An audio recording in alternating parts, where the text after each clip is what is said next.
Olá, tudo bem?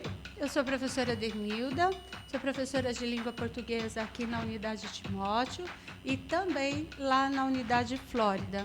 Nós viemos aqui hoje bater um papinho legal com vocês sobre o Setembro Amarelo e também vamos dar outras informações importantes, tudo que estiver, de uma certa forma, relacionado ao Setembro Amarelo. Olá, eu sou a professora Mara, trabalho no Marconi, na Unidade Timóteo, sou professora da Educação Infantil e hoje, além de falar do Setembro Amarelo, vamos falar também da importância da Libras. Isso. Então, vamos começar um pouquinho mostrando para vocês, ou falando para vocês, o que é esse Setembro Amarelo. Por que o amarelo? Bom, primeiro porque a cor nos remete à prosperidade, à alegria, à vontade de uma grande realização. E amarelo por quê? Porque começou praticamente em 1994, quando um jovem de apenas 17 anos tirou a própria vida. Infelizmente, ele não teve como se ajudar, né? E ele, antes de morrer, ele deixou um bilhete aos pais pedindo que os pais não se culpassem por isso, porque ele também não sabia o que fazer. Foi a única forma que ele achou de tentar melhorar um pouco o que ele estava sentindo. Então, para o velório dele, os pais resolveram, então, mandar algumas mensagens para os colegas. Escreveram vários cartões com a seguinte mensagem: se você precisar de ajuda, peça, procure ajuda, não tire a sua vida. E por que eles escolheram o amarelo? Na verdade, os amigos queriam homenageá-lo de alguma forma. Como ele gostava muito de um Mustang amarelo, ele reformou todo o Mustang e acabou morrendo dentro desse Mustang, escolheram, então, a cor amarela para poder perpetuar, vamos dizer assim, essa situação, né? Para poder chamar a atenção. O caso de suicídio, segundo a Organização Mundial de Saúde, tem aumentado muito, principalmente entre jovens de 15 e 20 anos. Só nos últimos anos, nós tivemos aqui, para números, às vezes eu preciso procurar, tá? Mas foi um número 154.566 óbitos entre homens, mulheres e crianças, nos quais 59% se referem a jovens de 15 a 20 anos. Então, é um número bastante preocupante. Nós precisamos falar muito, precisamos que nos ajudem, né, a divulgar isso, por isso o Setembro Amarelo. Só que, infelizmente, para muita gente, fica só no Setembro Amarelo, né? Mas, mesmo assim, para poucas pessoas que ainda esperam só o Setembro Amarelo para falar, a gente já está divulgando. E a gente precisa divulgar mais ainda. E é um cuidado que o Setembro reforça, para ter esse olhar, não só no Setembro, que o Setembro é importante, você olhar como que está, olhar de verdade, ter esse cuidado com os sentimentos, que às vezes a pessoa parece que está muito feliz, entendeu? E também, às vezes, é um sinal. O extremo, muita felicidade, muito falar. Então, tem que ter todo um cuidado. Perceber, de fato, quando a pessoa fala bem, se comunica bem, ela fica muito quieta, reclusa. Ter esse cuidado com o que ele está sentindo. Perguntar. Não deixar para depois, porque às vezes a gente passa despercebido, vai deixando, e aí quando percebe já é tarde demais. Tarde. Então, tem esse cuidado. Exato. Cuidado com os jovens, cuidado com o seu amigo, com a pessoa que você é muito próxima. Manda mensagem, pergunta como que está. Isso é importante. E, além de a gente ter esse olhar, nós precisamos cobrar dos nossos governantes políticas públicas para que possamos fazer esse trabalho juntos, né? Porque não adianta nada eu pensar, ela pensar, a gente fazer alguma coisa e não termos políticas públicas para poder dar prosseguimento e nos ajudar, porque o número de pessoas que precisam da gente é muito grande. Então, ter esse olhar, não só em setembro. Mas você sabia que, além do Setembro Amarelo, setembro também é chamado de Setembro Verde? Sério? Sério? Não sabia, não? Não sabia. Então você vai ter mais surpresas ainda. O Setembro Verde, ele também, né, acontece nesse ano, também é uma campanha que procura divulgar para poder quebrar alguns paradigmas, para poder fazer com que as pessoas se conscientizem da necessidade da inclusão e acessibilidade àquelas pessoas, né, vamos dizer assim, as pessoas que têm alguma deficiência. Então, o Setembro Verde é verde porque o verde significa esperança, significa natureza, significa calma. Então, tudo a ver com, né, o que a gente acabou de falar com relação ao Setembro Amarelo também. Então, é sempre o setembro que tem que ter um cuidado. Tem o verde, que reforça esse esse cuidado, paradigma, né, esse cuidado que a gente tem que ter. E esse olhar também... de saber incluir, de poder incluir e promover a acessibilidade também, certo? Certo. Agora, além do Setembro Verde, também tem o Setembro Vermelho. Vermelho Eu também? acho que você não sabia. Não sabia. Ah, não, você está brincando. Sabia sim.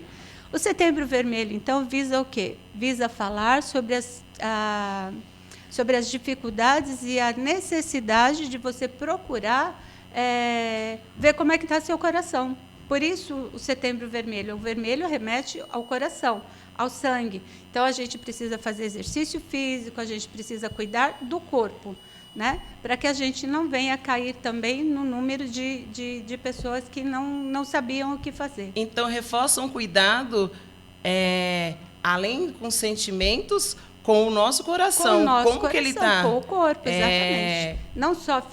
Não só sentimentalmente, mas como o fisicamente, que também é importante. Que legal. Então, procurar um clínico vascular, fazer exames, ver como é que está, procurar um nutricionista para ver se o seu sangue está funcionando direitinho, porque isso vai trazer uma boa saúde para a gente também. Reforçar também a importância de fazer atividade física. Exatamente. Tá? Legal. Bom, além do vermelho, daqui a pouco vocês vão pensar que o setembro vai virar um setembro arco-íris. Tomara que vire, sim, né? Porque se a gente está falando de saúde, tanto física quanto mental. E tem também o Setembro Azul. Por que Setembro Azul? Setembro Azul é dedicado a todas as pessoas com alguma deficiência física, deficiência até a intelectual também, a deficiência auditiva, né? E só que o Setembro Azul ele traz para a gente uma lembrança não muito bacana, muito triste na nossa história. Na época no ano de 1993, foi instituído na Alemanha a lei da hereditariedade, da prevenção a doenças hereditárias. Começa por aí. Só que não foi só isso.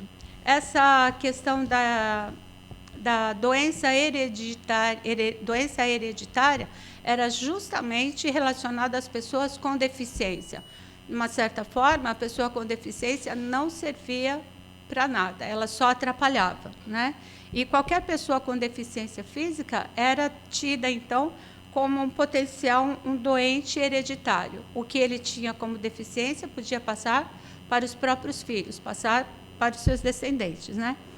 Não satisfeitos com isso, secretamente entrou em vigor uma lei que foi chamada de Programa de Eutanásia, ou Operação T4. Isso é o que foi muito triste, né? Então, na Segunda Guerra Mundial, 1914, se eu não me engano, porque eu de datas eu sou péssima. O que eles começaram a fazer, então? Amarrar nos braços das pessoas deficientes uma fita azul. E essa fita azul indicava que essa pessoa tinha qualquer deficiência. Era um deficiente e essa deficiência poderia passar para os filhos. Ele acabava sendo excluído da sociedade? Isso, não só excluído, infelizmente. Eles eram levados também, eram os primeiros, vamos dizer assim, a serem levados para a câmara de concentração, a câmara de gás.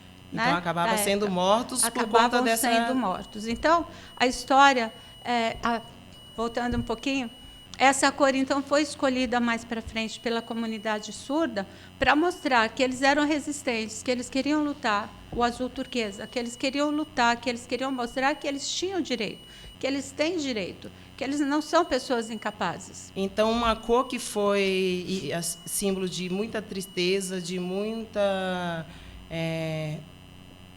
De muita tristeza, não tem como dizer outra coisa, né? Não tem outro muito adjetivo para falar. Isso. Porque é muito triste você ser, além de excluído da sociedade, Isso. você perder a vida. Perder a entendeu? vida, exatamente. Então, uma cor que era símbolo de tristeza, a comunidade surda acabou transformando em sinal de luta. De luta, de resistência. Isso, de luta, de resistência. Se bem que hoje em dia algumas pessoas da comunidade surda também não concordam com essa cor. Então existe aí também uma, vamos dizer assim, uma pequena luta, né? Se tira, se não tira, mas enfim, enquanto não é decidido, o Setembro Azul então é dedicado às pessoas surdas, à conscientização, a necessidade de incluir, de saber, de conhecer. Então, é por isso que a gente está aqui, né? O que entra mais ou menos isso daí? É porque o professor Russo, quem nos convidou, nos viu, né, conversando em Libras, né? E ele falou, por que a gente não fala? A gente não dá, né, uma aula. Na verdade, aula não, né? A gente não fala um pouquinho sobre Libras, não fala um pouquinho sobre a surdez. Dá algumas dicas também, em algum momento, de como é importante essa sinalização e que seja divulgado mesmo. Porque o surdo, primeiro que tem um grande estigma, né? Ele muitas vezes é chamado de surdo-mudo, mas nem todo surdo é mudo. A mudez está relacionada às cordas vocais. Então, se não há nenhum problema com as cordas vocais, o surdo é capaz de falar. É claro que ele vai precisar de um acompanhamento fonoaudiológico, ele vai precisar de alguns trabalhos, de algumas terapias, mas ele vai conseguir falar. Só para ilustrar, tem uma professora chamada Sueli Ramalho, que ela é surda profunda, ela não escuta absolutamente nada, mas ela fala 32 línguas no idioma de cada uma, verbalmente, além de Libras. Então, assim, é um grande exemplo para a gente de que o surdo ele pode ser muito mais do que, às vezes, aparenta. O que ele precisa é de oportunidade. Isso, e ter esse acesso para ter essa comunicação. Isso, exatamente. E por isso que a Libras entra como... Então, eu vou contar um pouquinho da história ao longo dos anos da surdez, dos surdos. Tá? Bom, tudo começa lá na antiguidade, que eles foram considerados anjos. Eles eram uma espécie de ponte entre os homens, entre os faraós, principalmente, e os deuses.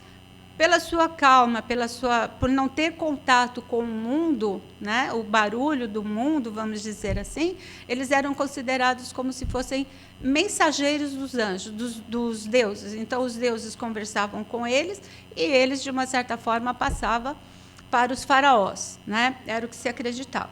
Mas, infelizmente, em grande parte do mundo, como na China, na Itália e em outros lugares, isso não era assim. Eles eram excluídos da própria família, eles foram, durante muito tempo, excluídos da própria igreja, não aceitavam. Por quê? Alguém que não sabe ler, não sabe falar, como é que ele vai conversar com Deus? Como é que ele vai professar a sua fé? Então, eles também eram excluídos pelas suas famílias. Do acesso até a ir à igreja. Isso, até a igreja. Ele acabava sendo excluído por conta da surdez. Exatamente. No ano de 354 depois de Cristo, Santo Agostinho, que era um bispo, um membro da igreja, ele falava que os surdos não podiam casar, não podiam receber os sacramentos religiosos, justamente por isso. Se não fala, não pensa. Se não pensa, ele está fora. Então, quando as crianças nasciam, havia um grupo de anciãos que iam examinar a criança, né?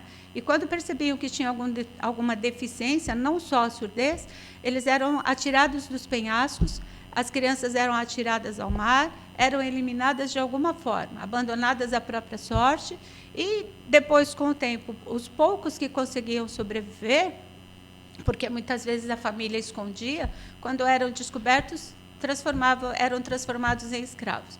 Então, foi uma luta bastante difícil para eles. É uma luta muito grande. Isso, então, muito desde lá dolorida. da antiguidade, a gente vê que esse processo de resistência, de conseguir essa acessibilidade, de persistir, de estar, de ter essa comunicação, é Isso. bem difícil. Não é fácil, não. E leva-se anos, né? Sim. É muito tempo. Então, precisa uma pessoa começar, para outra, para outra.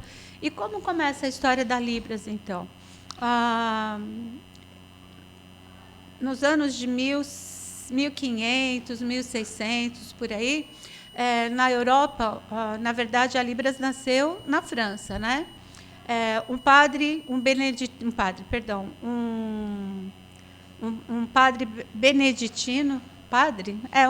pastor, um padre, um membro beneditino, num determinado mosteiro, eles viviam em reclusão, só que eles não podiam conversar. E esse beneditino, o que ele fez? Ele criou alguns sinais para poder se comunicar com as pessoas de lá de dentro. Ainda bem que ele teve essa ideia. Então, aí já começa o surgimento dessa comunicação. Isso, desse uso com desses sinais. Exatamente. E aí, depois, com os estudos de um, estudos de outro, até chegar no senhor, eu esqueço, Leôncio. Leon Pons, aí eu esqueço, para nomes e datas, mas enfim. Então, ele foi a primeira pessoa a ensinar Libras, né, e a ensinar a escrever e a fazer a sinalização. E, a partir daí, a coisa foi crescendo. É como se ele tivesse criado a estrutura da Libras. Então, ele criou os primeiros sinais e depois ele foi desenvolvendo com outros estudiosos também, até que conseguiu se comprovar que o surdo ele tem capacidade, né? Como eu falei dessa professora Sueli Ramalho e tantos outros que nós temos aí. Hoje nós temos o surdo nas grandes academias, no esporte, trabalhando, né, e divulgando a sua língua da melhor forma possível.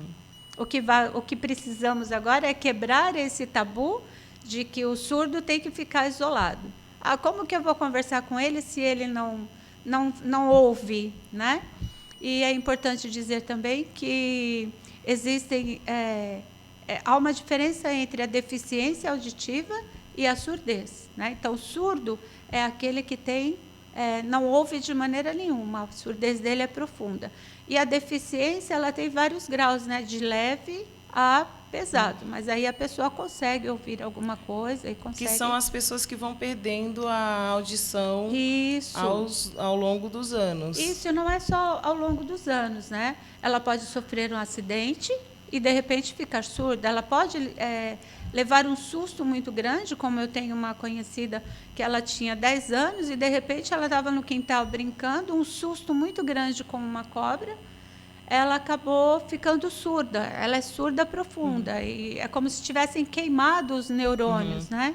E os neurônios, os nervos responsáveis pela audição, e ela acabou ficando surda. Tem também as doenças também. Tem também doenças. O cuidado com o aparelho auditivo também. Isso também. Tem a própria gravidez, se a mãe não toma determinadas vacinas, isso pode provocar, né, que na hora do parto, na gestação, a criança venha com esse problema também. Nossa, mas é tanta coisa para a gente falar. Muito assunto. É muita coisa. Eu acho que a gente vai ter que fazer outros encontros, hein? O que você acha? Vamos sim. Né? Até porque temos que mostrar também os sinais. Os sinais, exatamente. Que a Libras para o surdo, ela é muito visual, entendeu? Então, tem que ter esses sinais, tem que ter a expressão facial. Não é só sinalizar. Por exemplo, eu não posso falar que eu estou triste com um sorriso. Exatamente. Porque, como o surdo é visual, ele não vai entender. Está triste, sinal de triste, mas sorrindo. Exatamente. Então, tem mas, tudo às vezes, isso. ele vai até falar, né? Você pergunta, você entendeu? Aí entendeu? Ele vai falar, entendi. Mas será que ele entendeu mesmo? Não entendeu que por não. conta de Outra ser coisa visual. que costuma acontecer também é a gente vai conversar com o surdo, você está me ouvindo? É gritar. E não adianta gritar, né? Tem que ter aí tem que conhecer mais. Tem que né? conhecer. E que tal a gente fazer um outro encontro para poder mostrar o que a gente tem para mostrar para eles? Vamos. Também não falamos das leis. Ah, que tem leis, isso, então tem das muito conquistas. das conquistas, Exatamente. das datas, da criação do Instituto Nacional, Como que veio aqui no como Brasil. que veio para o Brasil, quem trouxe para o Brasil. Tem muito assunto. Tem muita coisa. Então, conta pra gente quem é que trouxe para o Brasil a Libras. O Eduardo Huet. Ele veio para o Brasil no ano de 1857. Ele veio, que o Dom Pedro II trouxe para ele para o Brasil. Eu ouvi dizer que Dom Pedro teve um neto que era surdo e por causa disso ele trouxe o ele Eduardo ficou para o sabendo, Brasil. além de tantas coisas que ele trouxe para a gente, né? Ele ficou sabendo desse professor e convidou esse professor a vir. E esse professor veio da França. Ah, ele é francês. Entendeu? E aí ele veio para o Brasil. Aí também teve a criação do Instituto, que também oficializou no Brasil, que antes era chamado de Instituto, Instituto Imperial de Surdo-Mudo. E aí houve a mudança, que não é surdo-mudo. Exatamente. Precisa se atualizar, essa né? atualização. Então, por isso que é bacana a gente estar sempre estudando, a gente buscando novas fontes, novas informações, porque conforme o tempo vai passando, a tendência é sempre melhorar, é sempre ajudar.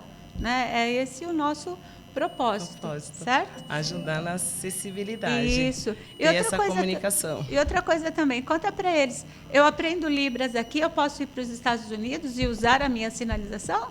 Não. Não? Por que não? Cada local tem a sua Libras, tem a sua estrutura, tem o seu vocabulário.